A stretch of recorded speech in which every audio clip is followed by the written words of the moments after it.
Sunny Hostin criticizes The View for solely featuring Jewish families reuniting, not Palestinian ones. Co-host of The View, Sunny Hostin, implicitly criticized the program for focusing solely on presenting footage of Jewish family reunions when she noted on Monday that it was unfortunate that people had taken such sides in the continuing Israel-Palestinian issue. Opening Monday's episode of the ABC talk show featured clips of young children among the hostages that Hamas had liberated, along with President Biden talking about 4-year-old Abigail's experience as a prisoner after the terrorist organization killed her parents. Following the temporary ceasefire, Israel liberated Palestinian inmates accused of a range of crimes, freeing her and dozens of other captives. Hostin was irritated by the program for only showcasing Jewish families' heartfelt reunions. "I think that it's unfortunate that people have taken such sides here because this is something that has been going on for decades, right?" said she. "We also demonstrated the reunion of Jewish families, which I believe was very significant, particularly for young Abigail. I'm a mom. I find it hard to conceive having your child kidnapped and held captive by a terrorist group, yet we also had 76 Palestinians, including women and children, detained in Israel without any administrative hearings or explanation for their detention.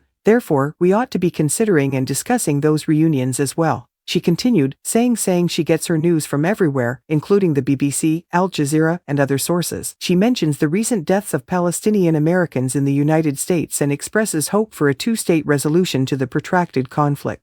These videos show that there is media in Gaza. Since a ceasefire seems to be a dirty term these days, I believe what matters most is what transpires following this break, added the speaker. What follows this humanitarian stop, then? Who is in command? Who is not in command? Will the destruction that is occurring in Gaza continue to occur? Will we still be seeing these 3 Palestinian college students, one of whom is friends with my son's friend? When will that cease to occur? When will we actually gather around the table and realize that a two-state solution is necessary because this crisis affects every person's life? That is something we have to have. Alyssa Farah Griffin, the co-host, criticized Hostin for her comments about not wanting to take sides even though she believed Hostin termed Hamas a terrorist organization. She answered, "I do believe you can choose a side. You can support the innocent Palestinian people and the innocent Israelis caught in the crossfire, but you can take a fundamental, as we all have at this table, stance against Hamas, a terrorist group that made this happen on October 7th.